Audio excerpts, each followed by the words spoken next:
Եթերում ազատ լուրերի հիմնական թողարկումն է ԶՍՏ-ն Անի Ստեփանյանը եւ Արա Աբրահամյանը։ Բարի երեկո, օրվա իրադարձությունները նախամարոտ։ Ամենայն հայոց կաթողիկոսի հայրապետական տնօրինությամբ ներկայացված հիմնավորումներով կարգալույծ է հռչակվել Տավուշի թեմի հոգևոր սպասավոր Տեր Տարոն Քահանա Հունանյանը։ Տեր Տարոն Քահանան հրավիրվել էր Մայրաթոր Սուրբ Էջմիածին հանդիպելու կարգապահական հանձնախմբին։ Քահանայի պնդմամբ իրեն կանչել էին Հովանավանքում Տեր Արամի մատուցած պատարագին մասնակցելու համար։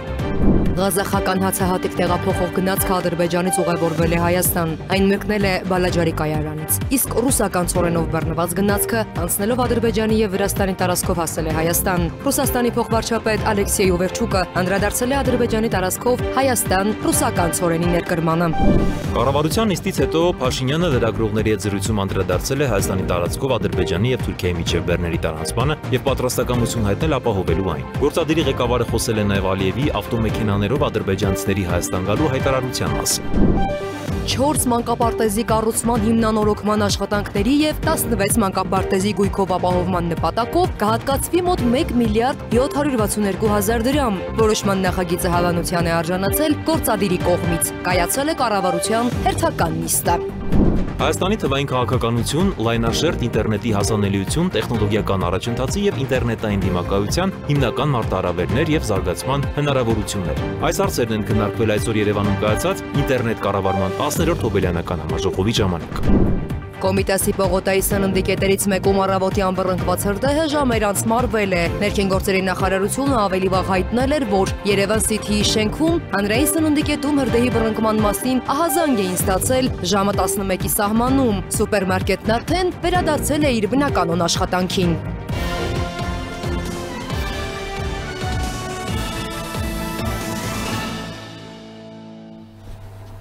Ամենայն հայոց կաթողիկոսի հայրապետական տնօրինությամբ ներկայացված հիմնավորումներով կարգալույծ է հռչակվել Տավուշի թեմի հոգևոր սպասավոր Տեր Տարոն Քահանա Հունանյանը։ Տնօրինության համար հիմք է ծառայել Տավուշի թեմի առաջնորդական տեղապահի զեկուցագիրը եւ Հայաստանյան Ծառայական Սուրբ Եկեղեցու Մայրաթոր Սուրբ Էջմիածնի պարգևների շնորհման եւ կարգապահական հարցերի հանձնախմբի եզրակացությունը։ Կարգալույծ եկեղեցականը այսուհետ կդասվի աշխարհականների շարքին Վարդան Հունանյան ավազանի անունով։ Հիշեցնենք, որ Տեր Տարոն Քահանան հրավիրվել էր Մայրաթոր Սուրբ Էջմիածին հանդիպելու կարգապահական հանձնախմբին։ Քահանայի պնդմամբ իրեն կանչել էին Հովանավանքում Տեր Արամի մատուցած պատարագին մասնակցելու համար։ Նա մասնակցել էր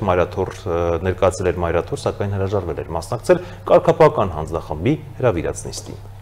Այլ թեմաների անդրադառնանք։ Ղազախական հացահատիկ տեղափոխող գնացքը Ադրբեջանից ուղղորդվել է Հայաստան։ Այն մեկնել է Բալաջարի կայարանից։ Այս մասին լրագրողներին ասել է ադրբեջանական երկաթուղիների հասարակայնությանը կապերի բաժնի պետը։ Նրա խոսքով նոյեմբերի 5-ին Ադրբեջանը ժամանել Ղազախստանից ուղարկված մոտ 1000 տոննա հացահատիկով բեռնված 15 վագոն։ Ակնկալվում է, որ բեռների հաջորդ խմբականակները Հայաստան կուղարկվեն ինչպես Ռուսաստանից, այնպես էլ Ղազախստանից Ադրբեջանի տարածքով։ Ընդգծել է ադրբեջանական երկաթուղիների ներկայացուցիչը, իսկ ռուսական ցորենով բեռնված գնացքը անցնելով Ադրբեջանի եւ Վրաստանի տարածքով հասել է Հայաստան։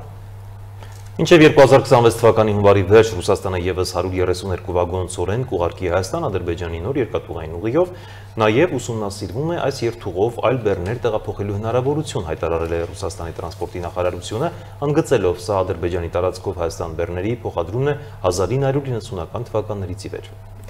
Ռուսաստանի փոխվարչապետ Ալեքսեյ Օվերչուկը անդրադարձել է Ադրբեջանի տարածքով Հայաստան ռուսական ցորենի ներկրմանը, նշելով, որ Ռուսաստանի եւ Հայաստանի միջև Ադրբեջանի եւ Վրաստանի տարածքով ուղիղ երկաթուղային կապը Հարավային Կովկասում խաղաղության հաստատման իրական ներդրում է եւ ընդգծում է գործակցության ընդհանուր ձգտումը։ Օվերչուկը նաեւ նշել է, որ նոր երթուղին ամրապնդում է Ռուսաստանի տրանսպորտային կապը Հարավային Կովկասի պետությունների հետ, բարձրացնում է Հայաստանի շուկաների հասանելիությունը Եվրասիական տնտեսական միության այլ անդամ երկրների ապրանքների համար։ Նաև բարելավում է ԵԱՏՄ շուկաների հասանելիությունը հայկական արտադրողների համար։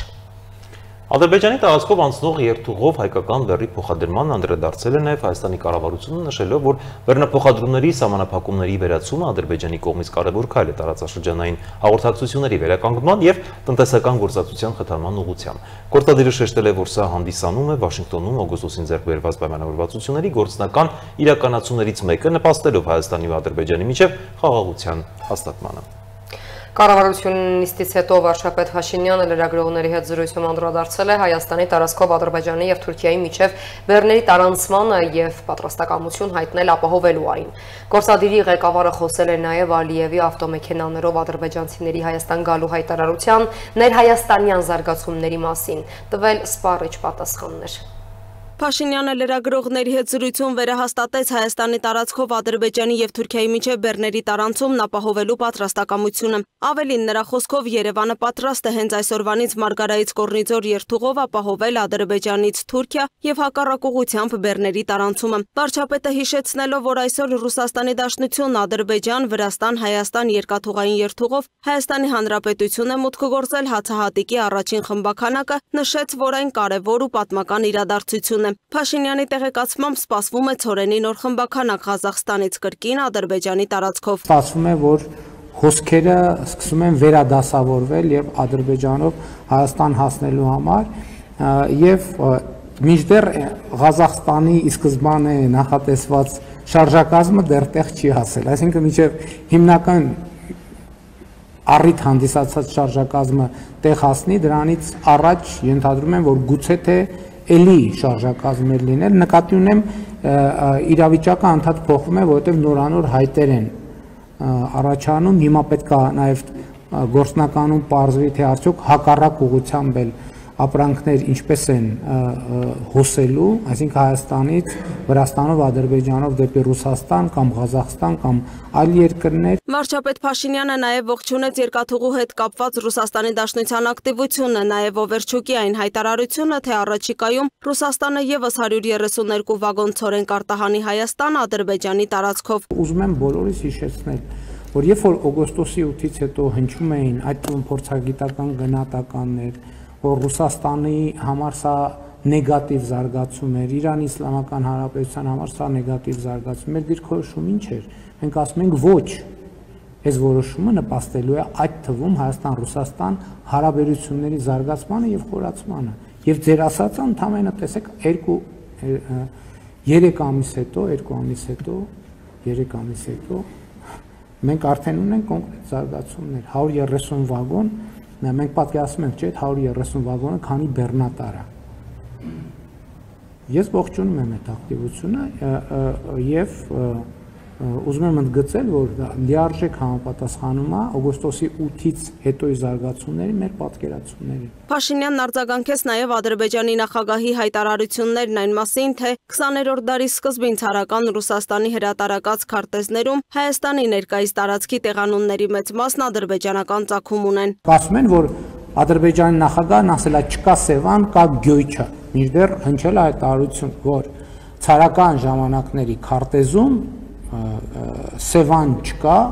կա Գյոյչա։ Իմիջայլոց մեր լրագրողները շատ հետաքրքիր է։ Օրինակ ոչ մեկ չի գնաց այդ քարտեզը հանի։ Մի հատ տեսնի այդ ինչ քարտեզի մասին է։ Կա քարտեզ, թե չկա քարտեզ։ Եվ եթե այդ քարտեզը հանեին մեր լրագրողները, օրինակ կտեսնեին, որ այդ քարտեզը ինչքան այդ տեսակետից կարա աննպաստ լինի Հայաստանի համար, երկու այնքան կարա աննպաստ լինի ցանկության դեպքում Ադրբեջանի համար, որտեղ օրինակ կարա պարզվի այդ քարտեզի վրա Հայաստան կա, վայ ներողություն, իսկ Ադրբեջան չկա։ Ինչ վերաբերում է Ալիևի ավտոմեքենաներով ադրբեջանցիների Հայաստան գալու հայտարարությանը, վարչապետն ասաց. «Խաղաղությունը նրա մասին է, որ Հայաստանից մարդիկ կարող են ավտոմեքենաներով գնալ Բաքու, Ադրբեջանից էլ ավտոմեքենաներով կարող են գալ Երևան»։ Ըստ Հայաստանի վարչապետի պատմական բանավեճերի մեջ ընկնելու օրակարգը վտանգավոր է խաղաղության համար։ Նա առաջարկեց դադարեցնել այդ մոտեցումը։ Խոսելով ներքաղաքական զարգացումների մասին, վարչապետն անդրադարձավ եկեղեցու շուրջ ստեղծված իրավիճակին, նշելով, որ այսօր հայ առաքելական եկեղեցին կաթողիկոս չունի։ Եթե Կտրիչ Ներսիսյանը երեխա ունի, եւ երեխան ծնվել է իր կուսակրոնության ուխտը ստանձնելուց հետո, ինքը կարող է լինել զբաղեցնել ամենայն հայոց կաթողիկոսի գահը։ Այս հարցը ինչի չի հնչում Հայաստանում։ Որը մեկ ինչի չի որևէ փորձագետի, մասնագետի, մայր աթոռի ներկայացուցիչ չի հարցը տալիս։ Եթե նա ունենար, պարզվի, որ ունի աղջիկ, կամ որևէ մեկը, ով կուսակրոնության ուխտա ստանձն է, հետո երեխա է ունեցել։ Կարող է լինել կաթողիկոս, թե չի կարող։ Փաշինյանը խոսեց նաև հեծի ճակատագրի մասին, նշելով պետք է սպասեն հանրային ծառայությունները կարգավորող հանձնաժողովի որոշմանը եւ այդ որոշումից հետո նոր իրենց մոտեցումը ձևակերպեն։ Որովհետեւ այդ որոշումը ինչ որ մի բովանդակություն է ունենալու, որը կամ հնարավոր է դարձնելու կամ անհնար է դարձնելու մեր մտածած սցենարները կամ մեր մտածած սցենարների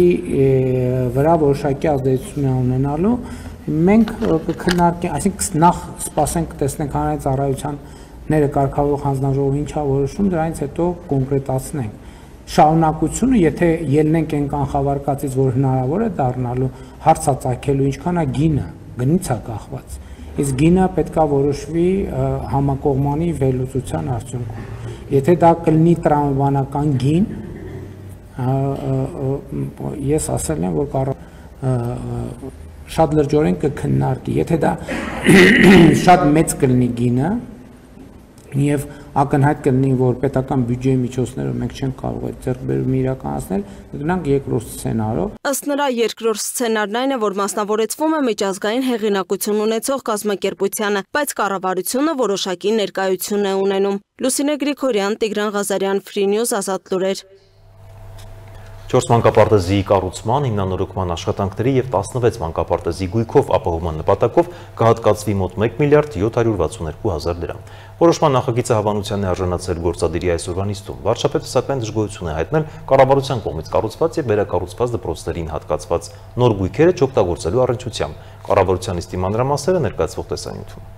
Կառավարության հերթական նիստում առաջարկվեց 300 դպրոցի և 500 մանկապարտեզի կառուցման, վերակառուցման, նորոգման և գույքով ապահովման ծրագրի իրականացման համար 2025 թվականի պետբյուջեում կատարել վերաբաշխում մոտ 1 միլիարդ 855 միլիոն դրամի չափով, որից 500 միլիոնը պետական պահոստային ֆոնդից։ Կրթության, գիտության, մշակույթի և սպորտի նախարարի տեղակալ Արթուր Մարտիրոսյանը տեղեկացրեց, որ այս պահին աշխատանքներ են տարվում 357 դպրոցներում։ Ներկայումս շինարարական աշխատանքներ են ընթանում 258 դպրոցներում, որոնցից 153-ը կառուցող, իսկ 105-ը կապիտալ նորոգվող, եւ եւս 39 դպրոցի շինարարություն կմեկնարկի առաջիկա 3 ամիսների ընթացքում եւ մինչեւ տարեվերջ մենք ակնկալում ենք, որ շահագործման կհանձնենք արդեն իսկ ավարտված 60 դպրոցներից բացի եւս 50 դպրոց, իսկ մինչեւ 2026 թվականի սեպտեմբերի 1-ը թվով 151 դպրոց, իսկ 2026 թվականի դեկտեմբերի 31-ը եւս 47 կառուցվող դպրոց, այսինքն ընդհանուր թիվը կկազմի 2026 թվականի տարեվերջի դրությամբ 308 դպրոց, որից 139 կառուցված եւ 169 կապիտալ նորոգված։ Այնուհետև վարչապետ Նիկոլ Փաշինյանը տեղեկացրեց, թե ինչ աշխատանքներ են տարվելու հատկացվող ֆինանսական միջոցներով։ Նա միաժամանակ դժգոհություն հայտնեց այն փաստի առնչությամբ, որ նորակառույց հիմնանորոգված դպրոցներին հատկացված նոր գույքերը չեն օգտագործվում։ Ես մտնում եմ դպրոց, նորակառույց դպրոց, գույքը բոլոր հնարավոր գույքերը դրած է։ Մտնում եմ մարզական դահլիճ, տեսնում եմ թենիս սեղանը դրած է բասկետբոլի վահանակի տակ։ Ասում եմ հարգելին ես խեք ստեղ դրել։ Բա ոնց է, ասենք լավ, հələ հասկացա թենիս կխաղան երեխեք, բա բասկետբոլ ոնց են խաղալու։ Վարչապետը նաև նկատեց քիմիայի լաբորատորիաների համար սպիտակ խալաթներ են հատկացվել, սակայն դրանք չեն օգտագործվում։ Նա խոսեց վերահսկողության, դասալսումներ անցկացնելու անհրաժեշտության մասին։ Այսօրվանից սկսած շարունակաբար պատահականության սկզբունքով, չեմ ասում բոլոր տեղերը, բայց պատահականության սկզբունքով հատկապես նորակառույց դպրոցներում պետք է դասալսումներ։ Մենք պետք է գնանք չնախատեսված մտնենք քիմիայի դասին։ Տեսնենք լաբորատոր գույքը օգտագործվում է թե չի։ Փաշինյանը նաև ընդգծեց ֆիզկուլտուրայի դասի համար հատկացված է ծանր մարզագույք, որն ամեն առավոտ պետք է բերել դահլիճ, իսկ դասերի ավարտից հետո տեղափոխել պահեստ, քանի որ դա եւս կրթական գործընթաց է։ Նորակառույց դպրոցներին հատկացվում է նաև էլեկտրոնային դաշնամուր։ Վարչապետը դպրոցներ այցերից մեկի ընթացքում պարզել է, որ դաշնամուրը գտնվում է ոչ թե դահլիճում, այլ դրանքից պահեստում։ Ես ակնկալում եմ եւ տեսչական մարմինը եւ նախարարությունը եւ մարզպետարանները եւ մարզպետարանների հանրակրթության բաժինները պետքա մենք համոզվենք, որ այդ գույքը տեղում է, ընդ որում տեղում դրանից էլ պետք չի վախենալ, պարզը ապակի կոլբա է, Պարզակը կոտրվի էլ, թող կոտրվի։ Բայց ոչ թե հատուկ ջարդենք, այլ process-ի ընթացքում թող կոտրվի, դրան էլ ձև կա փաստաթղթավորելու եւ այլն։ Բայց սա չի լինի, ես արդեն ասենք 1-2 անգամ ասում եմ, 3-րդ, 4-րդ, 5-րդ, 6-րդ անգամ չեմ ասում, բայց դա ինձ համար ակնհայտ է։ Եվ ես հիմա հրապարակային եմ ասում, ընդգծելու համար, որ դա ակնհայտ խնդրեմ է եւ այդ խնդրեմ պետք է լուծվի։ Դա տեսչական մարմնի աշխատանքն է, եւ նախարարության աշխատանքն է եւ մարզպետարանների աշխատանքն է, ել չեմ ասում մեր հարգելի տնօրենների եւ ուսուցիչների աշխատանքն է եւ այս խնդիրը պետք է լուծենք։ Հաջորդի վարչապետը խոսեց ուսուցիչների վարձատրության մասին, նշելով, որ Հայաստանում սեպտեմբերի դրությամբ կա 2118 ուսուցիչ, որոնց վարձատրության չափը կազմում է 300-ից 400 հազար դրամ։ 863 ուսուցիչ ստանում է 400-ից 500, 109, 500-ից 600, 22 ուսուցիչ էլ 600-ից 700 հազար դրամ։ Վարչապետի խոսքով 2 ուսուցիչ կա, որ 700 հազար դրամ եւ ավելի վարձատրություն է ստանում։ Ես նախարարի հետ քննարկում եմ, ասում եմ Այն ինչ որ անում են այս երկու ուսուցիչները մեր հարգելի եւ ստանում են 700 հազար դրամից ավել ամեն ամիս ստանում են 700 հազար դրամ եւ ավել վարձատրություն։ Սա կարող է ցանկացած ուսուցչի հասանելի գործընթաց է, թե ինչ որ մի բան կա, որը հասանելի է միայն եւ միայն բացառապես նշված երկու ուսուցիչներին եւ բնականաբար նույնը հասանել է ինչ որ իրենք անում են եւ ստանում են, հասանելի է նաեւ մյուս բոլոր ուսուցիչներին։ Սա շատ կարեւոր արձանագրում է։ Այսինքն այսօր Հայաստանի Հանրապետությունում ուսուցիչը կարող է ստանալ 700 հազար դրամ եւ ավել վարձատրություն։ Փաշինյանը նշեց նաեւ, որ նոյեմբերի 8-ից սկսվում է ատեստավորման նոր շրջանը, որին մասնակցության հայտ է ներկայացրել ավելի քան 8000 ուսուցիչ։ Այսօր առավոտյան տեղեկացա, որ ավելի քան 8000 ուսուցիչ դիմել է ատեստավորման համար։ Եթե հիշողությունս չի դավաճանում, սա ամենամեծ թիվն է, որը մենք ունեցել ենք, այսինքն դիմողների, ինչը նշանակում է, որ ատեստավորման գործընթացի նկատմամբ հետաքրքրությունը եւ վստահությունը ավելացել է եւ սա շատ կարեւոր գործոն է, ինչը նշանակում է, որ մենք արդեն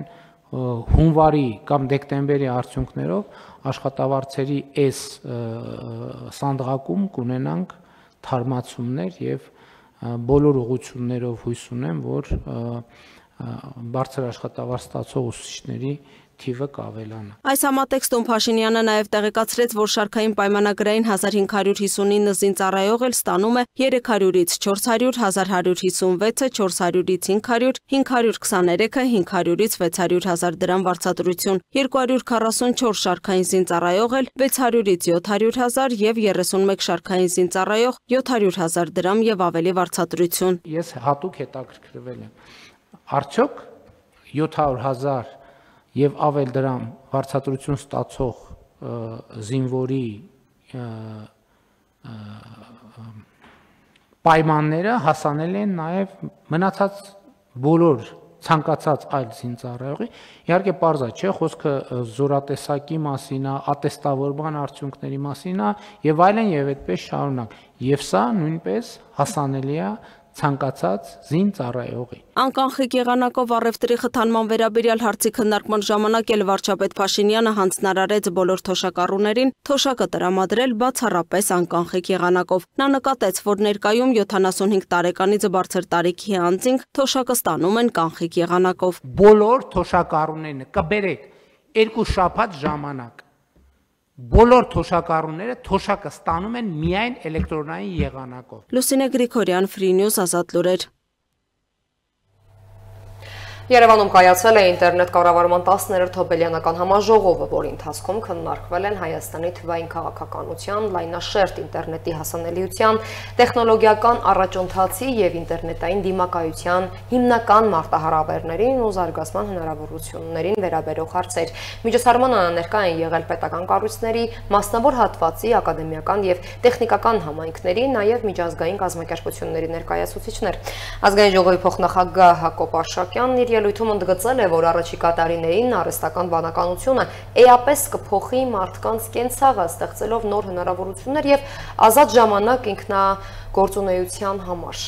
Նոյեմբերի 6-ին Երևանում անցկացվեց RMIGF 2025 ինտերնետ կառավարման հայաստանյան 10-րդ հոբելյանական համաժողովը, որի ընթացքում քննարկվեցին Հայաստանի թվային քաղաքականության, լայնաշերտ ինտերնետ հասանելիության, տեխնոլոգիական առաջընթացի եւ ինտերնետային դիմակայունության մարտահրավերներն ու հնարավորությունները։ Բացման խոսքում ազգային ժողովի փոխնախագահ Հակոբ Արշակյանը նշեց. Պետք է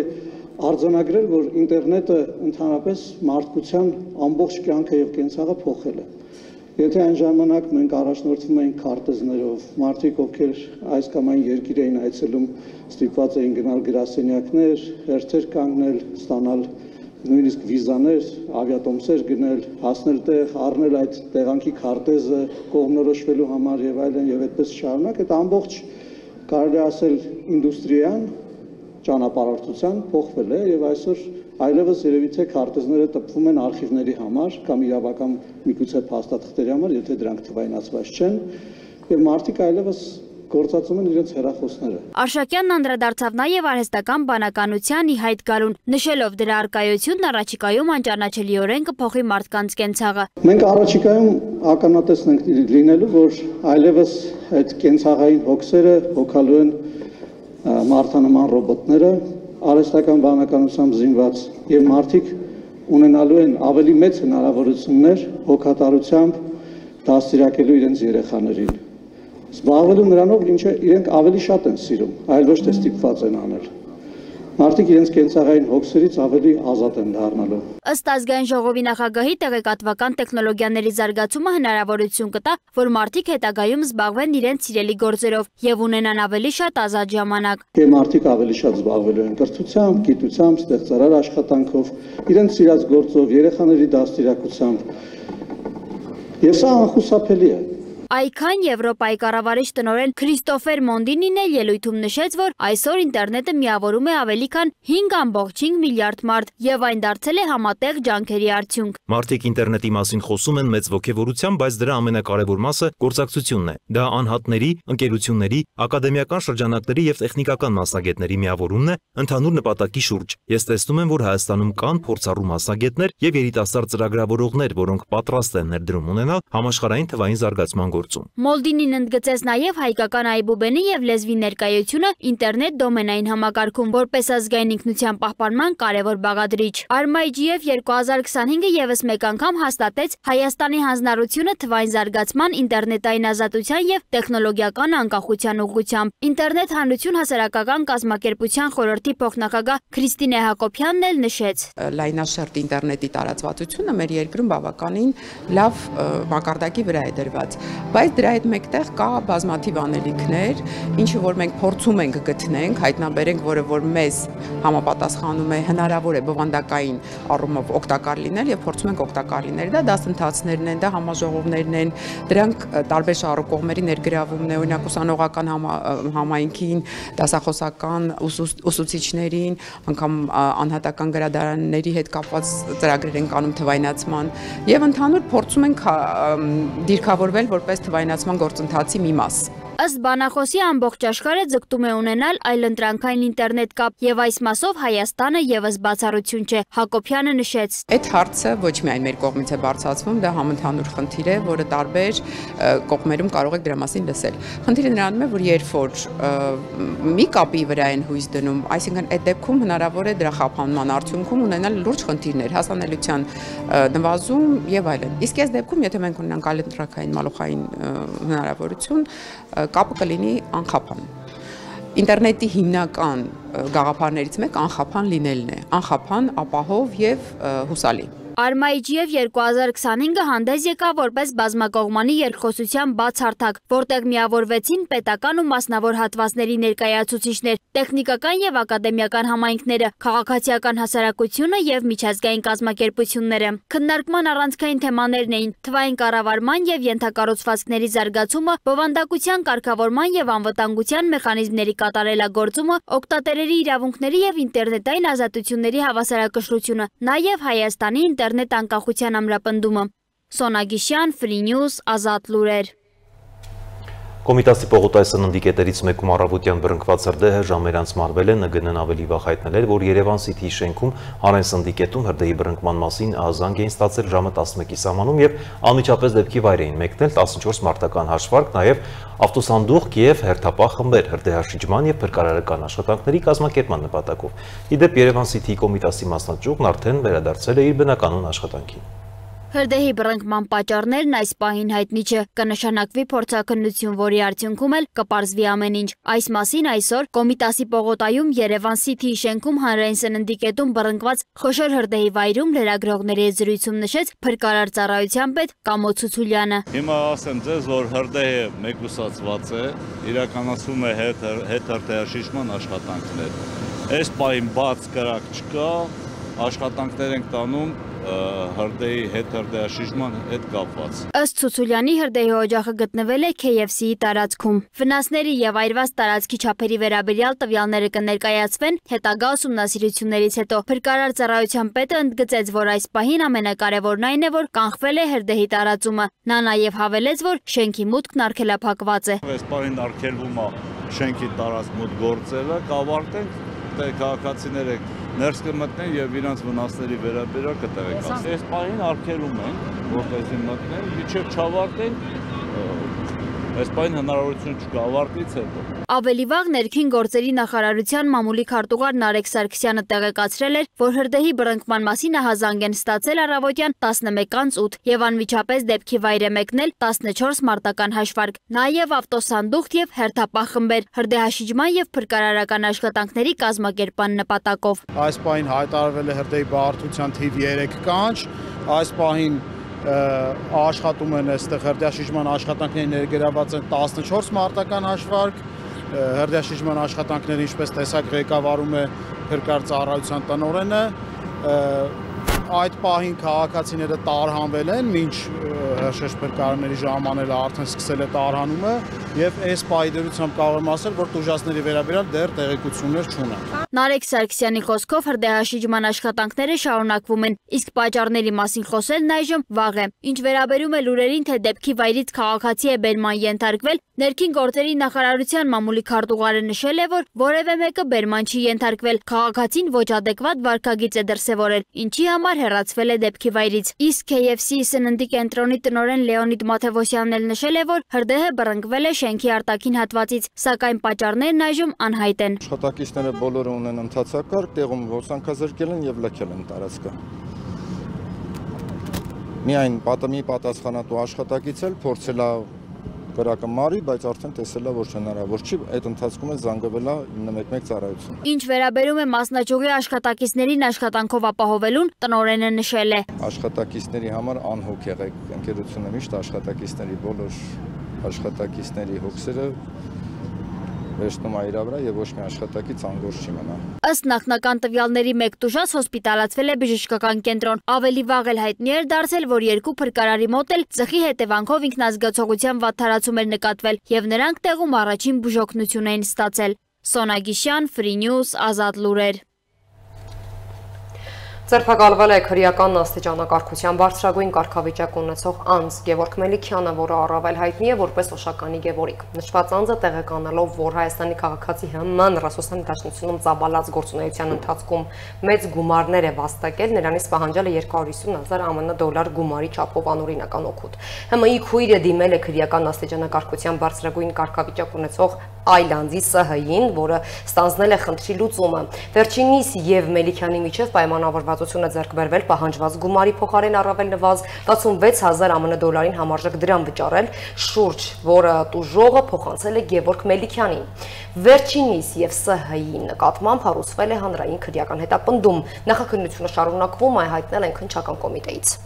Ազգային անվտանգության ծառայությունից էլ ստացված տեղեկության հիման վրա բացահայտվել է օտարերկրյա քաղաքացիների կողմից MAX 25 ճանապարհով Հայաստան առանձնապես խոշոր չափերով թմրամիջոց ներմուծելու փորձ։ Քննչական կոմիտեի տվյալներով հոկտեմբերի 28-ին երկու օտարերկրյա քաղաքացի ապօրինի հատել են Հայաստանի պետական սահմանը, տեղափոխելով 7.5 կիլոգրամ մարիխուանա։ Նրանք նույն օրը ձերբակալվել են։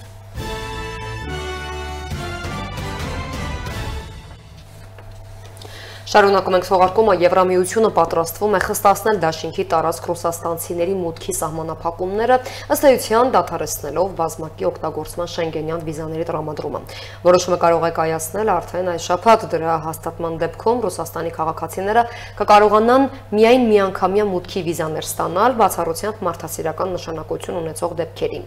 Միջազգային մյուս նորություններին տեսաշարով ծանոթացեք։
Այս ժամի համար նախատեսել ենք այսքանը, թողարկման ավարտին ծանոթացեք եղանակային կանխատեսումներին։ Իսկ մենք ձեզ հրաժեշտ ենք տալիս ցտեսություն։